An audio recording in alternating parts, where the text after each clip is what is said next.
ఈ వారం చెప్పడానికి ఆదివారం నుండి ఈ వాక్యాన్ని గురించి ధ్యానం చేస్తూ ఉంటే ఈ వారం అంతా భయంకరమైన పరిస్థితులు మొదలయ్యాయి నా జీవితంలో. చాలా ఘోరమైన పరిస్థితులు. మౌనమే, అసలు ఏం మాట్లాడలేదు, మౌనంగానే ఉన్నాను. చివరికి ప్రెస్ మీట్లు పెట్టి ఒక దొంగగా చిత్రీకరించి చాలా ఘోరమైన పరిస్థితుల్లోకి తీసుకొచ్చారు. గత రాత్రి నుండి అన్ని హల్చల్ చేస్తున్నాయి. చాలా వార్తలు, చాలా న్యూస్లు, పత్రికల్లో, టీవీ న్యూస్లో చాలామంది చూశారు, ఫోన్లు చేశారు. ఏంటయ్య గారు ఏంటి పరిస్థితి? ఏం మాట్లాడదు, వదిలేయండి, ప్రభు చూసుకుంటాడన్నాను. దేవునికి స్తోత్ర. అయితే ఒక సహోదరుడు నా క్షేమాన్ని కోరి ఆయన చెప్పిన మాట ఏంటంటే, కనీసం మీ సంఘస్థుల కన్నా యథార్థత చెప్పండి, ఒకసారి వాస్తవం చెప్పండి. చెప్పకపోతే కొన్నిసార్లు ఈయన మౌనం వెనకాల ఏమైనా తప్పిదాలు ఉన్నాయా అని అనుమానాలు వస్తాయి. అందుకనైనా ఒకసారి చెప్పండి, ఖచ్చితంగా రేపు చెప్పండి అని నన్ను బలపరిచారు ఒక ఆయన రాత్రి. అందుకనే మీకు తెలియటానికి, నేను ఏదో బయట నేరారోపణ చేయటానికి ఈ మాటలు చెప్పలేదు, కానీ మీకు తెలియటానికి కొన్ని విషయాలు చెప్తాను. గడిచిన డిసెంబర్ 5వ తారీఖున చేబ్రోల్లో దైవ సేవ చేస్తున్న మరుగుజ్జు పాస్టర్ గారు, జోసఫ్ గారు, ఆయన చనిపోయారు. మీకు అందరూ తెలుసు కదా. చనిపోయినప్పుడు గుండుగోలు నుండి పాస్టర్ జాన్ వెస్లీ గారు వెంటనే వెళ్ళి ఆ బరియల్ కార్యక్రమం అంతా చేసి మరి సమాధికత్తులన్నీ పెట్టుకొని ఆయన ఒక అనౌన్స్మెంట్ చేశారు. ఏమనంటే, మరి ఈ పాస్టర్ గారు చిన్ననాటి నుండి నాకు బాగా పరిచయమైన దైవ సేవకులు, వారిని పరిచర్లో ఎన్నోసార్లు నేను ఆయా ప్రాంతాలకు తిప్పాను. మరి ఈరోజు వారు చనిపోవటం వల్ల వారి కుటుంబం మరి ఆధారం లేని కుటుంబంగా అయింది. వారు మీటింగులకు తిరిగి తీసుకొచ్చే డబ్బులతోనే వారి కుటుంబాన్ని పోషిస్తున్నారు. కాబట్టి అలాంటి పరిస్థితులు ఉన్న ఈ కుటుంబానికి మనం అందరం కూడా అండగా నిలబడదాం. ఎవరి వంతు వారు సహకారాన్ని అందించండి అని ఒక చక్కటి అనౌన్స్మెంట్ ఇస్తే, నేను కూడా ఆ రోజు బరియల్లో నిలబడి కొన్ని ప్రకటనలు చేశాను. తప్పకుండా ఈ కుటుంబానికి మేము అండగా ఉంటాం. వారి బిడ్డలు ఎంతవరకు చదివితే అంతవరకు జ్యోతిరాజు ఫౌండేషన్ ద్వారా నేను చదివిస్తాను. ఆ కుటుంబానికి నిత్యావసరమైన వస్తువులన్నీ అప్పుడప్పుడు నేను అందిస్తూ ఉంటాను. ఈ జ్ఞాపకార్థుకోవడానికి ఎంత బియ్యం అయితే అంత బియ్యం పంపించాను. నేను దగ్గరుండి తీసుకెళ్ళి ఇచ్చొచ్చాను బస్తాల బియ్యం. వారి కుమార్తెకు ఫీజు కట్టాల్సి వచ్చినప్పుడు ఇక్కడ రవి గారు ఉన్నారు, కొండ రవి గారు, వారి కాలేజీలో చదువుతుంది పాప. ఒకసారి నిలబడిన సార్ చూస్తారు. వారికి వెంటనే వారు స్పందించి, అయ్యగారు ఈ నెల నేను ఇచ్చేస్తున్నాను, ఈసారి నేను కడతాను మీ తరపున అని చెప్పి వారు ఫీజు కట్టారు. మన సంఘపక్షంగానే వారు సహోదరులు ఫీజు కట్టారు.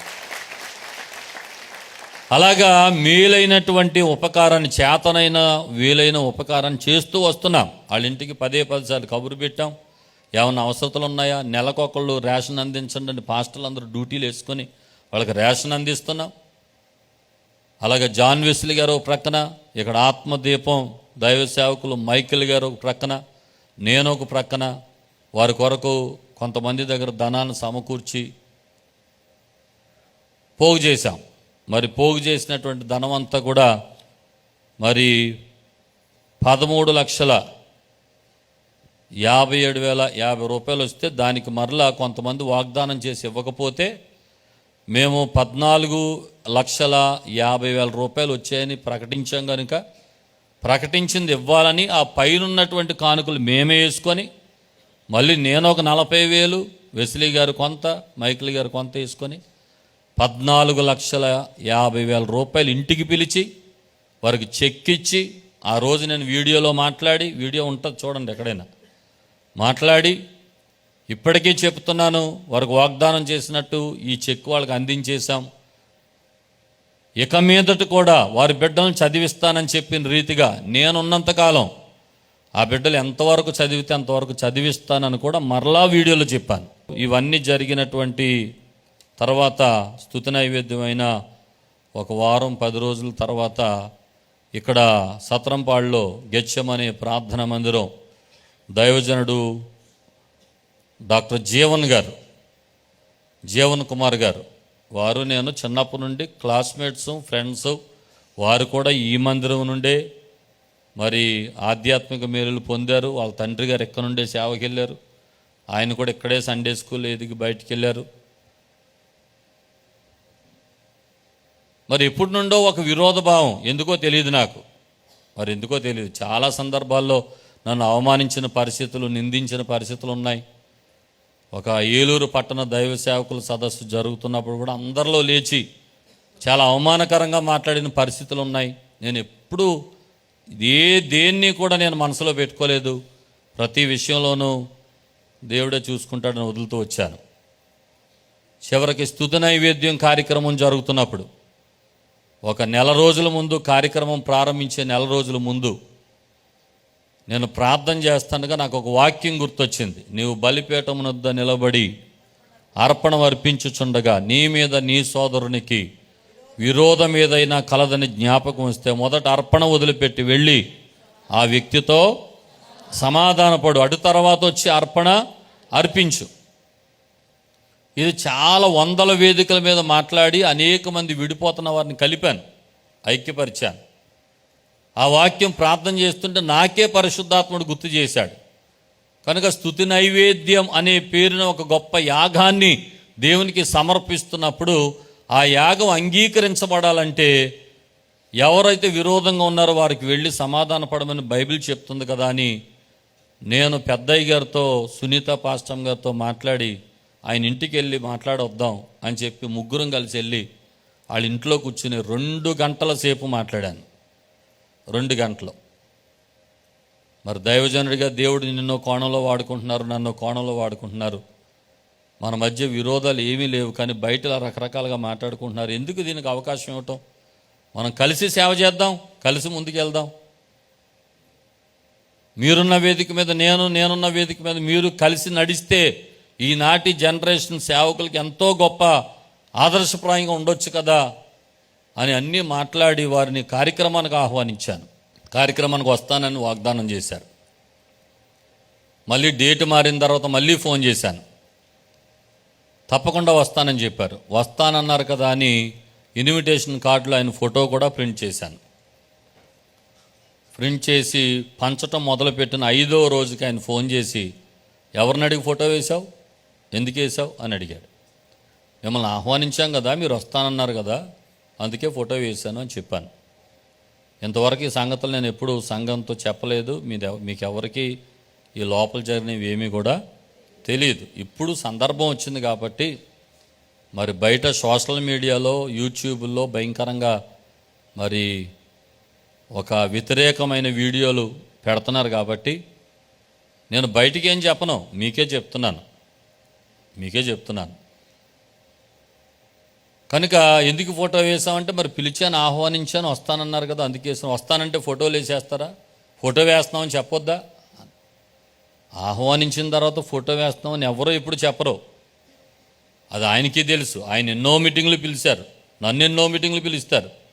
డేట్ ఇవ్వటం వరకే మా బాధ్యత. వాళ్ళు ఇందులో ఫోటోలు వేస్తారో, టీవీలో వేస్తారో అది పిలుచుకున్న వాళ్ళ ఇష్టం. అర్జెంటుగా ఫోటో తీసేయి అన్నాడు. దగ్గర 2 లక్షల పాంప్లెట్లు ప్రింట్ అయిపోయి ఎలా తీస్తాను ఫోటో, కొంచెం ఆలోచించు చిన్ని అని చెప్పాను. ఆయన చిన్ని అంటాను, ఆయన చంటి అంటాడు. అంత స్నేహం మా ఇద్దరికి. ఇప్పుడు ఫ్లెక్స్లు ప్రింట్ అవుతున్నాయి, వాటిలో డిజైన్ చేస్తాము. అయితే ఇక నువ్వు చెప్పావు కాబట్టి అందులో ఫోటో వేయనులే అంటే నాకు తెలియదు, ఫోటో తీయకపోతే ప్రెస్ మీట్ పెడతానన్నాడు. సరే పెట్టండి అన్నాను. ఆయన ఒక పెద్ద మ్యాటర్ తయారు చేసి మరి జ్యోతిరాజు అధికారం లేకుండా మాకు చెప్పా పెట్టకుండా మా ఫోటోలు ప్రింట్ చేసి ఆయన ప్రజలను ప్రలోభ పెడుతున్నాడు. ఎవరో కూడా ఇలాంటి కార్యక్రమాలకి హాజరవ్వద్దు అన్నట్టుగా ఓ పెద్ద మ్యాటర్లు రాసి వాట్సాప్లో పంపించాడు గ్రూపుల్లో. చాలామంది ఫోన్లు చేశారు, మీరు ఎందుకు వెళ్ళారండి మొన్న, మీరు వెళ్ళినా కానీ మీకు ఇలాంటి అవమానం ఏంటి అని నాతో మాట్లాడారు. నేను ఒకటే మాట చెప్పాను, బాబు నేను సమాధానం కోరి వెళ్ళాను, ఆయన ఇలా మాట్లాడుతున్నాడు, నేను దేవునికి చెప్తున్నాను, ఈ విషయం ఎవరో మాట్లాడద్దు, ఎవరో కామెంట్ చేసుకోవద్దు, ఎవరు ఎక్కడ మాట్లాడద్దు, వదిలేండి, ఆయనకి ఇష్టం లేదేమో రాటాకు వదిలేసేయండి అని చెప్పి నేను కామ్ అయిపోయాను. ప్రోగ్రాము దేవుడు చాలా ఘనంగా జరిగించారు. జరిగించిన 10 రోజుల తర్వాత ఆయన ఒక వీడియో చేశాడు. పోయిన వారంలో ఫేస్బుక్లో ఒక వీడియో చేసి, మరి 3 వ్యక్తులు, ఏలూరులో దైవజనులుగా చలామణవుతున్న 3 వ్యక్తులు, చేబ్రోల్లో చనిపోయిన పొట్టి జోసఫ్ గారు, వారికి విరాళాలు అడిగితే 20 లక్షలు ఇస్తే దాంట్లో సగం తినేసి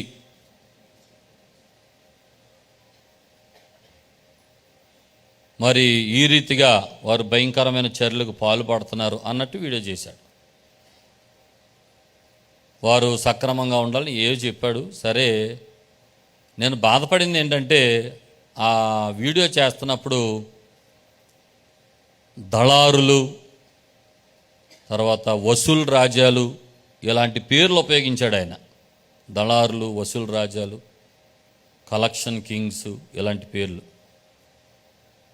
నాకు ఆయన అడిగినందుకు బాధ వేయలేదు, కానీ ఆ 3లో నేను ఒకడు ఉన్నాను కదా, దేవుని సేవలో వాడబడుతుంది కదా, 3 సేవకులే కదా. ఒక సేవకుడు ఇంకొక సేవకుని గురించి దళారులు, వసూలు రాజ్యాలు ఇలాంటి పదాలు వాడొచ్చా? చాలా బాధపడ్డాను. సర్లే వదిలేండిరా అని వదిలేసాం. ఈలోపు జాన్ వెస్లీ గారికి కొన్ని ఫోన్లు వచ్చాయట. అన్నా, మేము ఇంత నమ్మకంగా మీకు డబ్బులు ఇస్తే మీరు అలా చేయటం ఏంటి, సగం తినేయటం ఏంటి అని ఫోన్లు వస్తుంటే ఆయన నా దగ్గరకు వచ్చాడు. అన్న ఇలా అడుగుతున్నారన్న, ఆయన చెప్పిన దానికి ఇలాగా ప్రశ్నిస్తున్నారు అని అంటే, వదిలేయండి అన్న. వదిలేస్తే ఇది చూసిన వాళ్ళందరూ మన 3 దొంగల కింద పరిగణిస్తారు కదా, లేదన్నా చిన్న ఆన్సర్ అయినా, చిన్న రిప్లై అయినా, నిజాన్ని మేము చెప్పుకోవాలనుకుంటున్నాం అని అంటే, సరే మీ ఇష్టం, మీరు చేసుకోండి, నన్ను అయితే ఇన్వాల్వ్ చేయొద్దు అన్నాను. అక్కడ నేను ఇచ్చిన ఒక సలహా ఏంటంటే, మీరు ఎవరో మాట్లాడొద్దు, వెస్లీ నువ్వు మాట్లాడొద్దు, మైకిల్ నువ్వు మాట్లాడొద్దు, నేను మాట్లాడను. వాస్తవమే కదా మీరు చెప్పాలనుకుంటున్నారు. కాబట్టి చేబ్రోలు వెళ్ళి దైవజనుని భార్యని, కొడుకుని, కూతుర్ని అడగండి ఒకసారి ఏం జరిగిందో, వాళ్ళకి ఏమైనా అన్యాయం జరిగిందా, మనం ఇచ్చిన డబ్బులు ముట్టాయా అని వాళ్ళు అడిగితే వాళ్ళు చాలా ఘాటుగా స్పందించి చాలా చక్కగా చెప్పారు. ఈ ఫెడరేషన్ పేరు మీద మాట్లాడుతున్న ఏ దైవజనుడు ఎప్పుడు మా దగ్గరికి రాలేదు, వారి దగ్గర నుండి మాకు ఏ సహాయం అందలేదు, ఇవ్వకపోగా, చెయ్యకపోగా, చూడకపోగా వారు ఇలాంటి నిందలేయటం సరికాదు, కాబట్టి ఇలాంటి ఫేక్ వీడియోలు ఎవరో నమ్మొద్దు అని వారు స్పష్టంగా చెప్పారు. దాన్ని వీరు కొంచెం జాగ్రత్తగా డిజైన్ చేసుకొని ఆయన ఫోటో పైనేసి ఈ రీతిగా పంపించారు. వాస్తవంగా ఇందులో నేను ఇలాంటి అట్లు ఎప్పుడు దూరణం, ఒకళ్ళ మీద వీడియోలు పెట్టడం కానీ.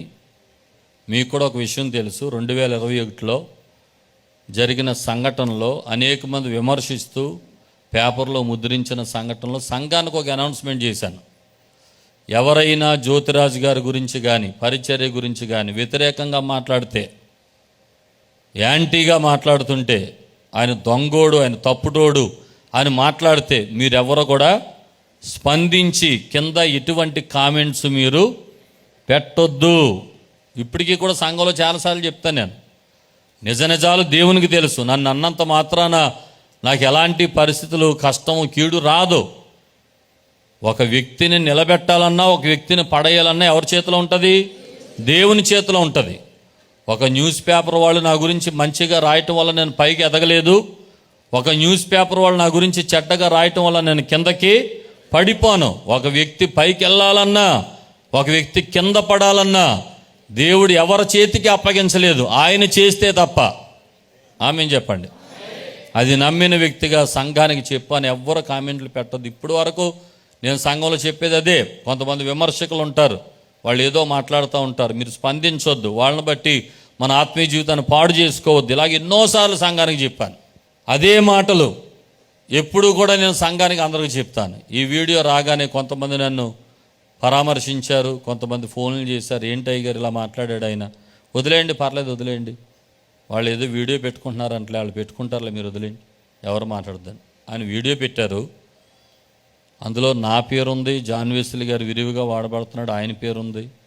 ఇంతమంది గురించిన విషయం అవడం వల్ల చాలా ఎక్కువ మంది చూశారు.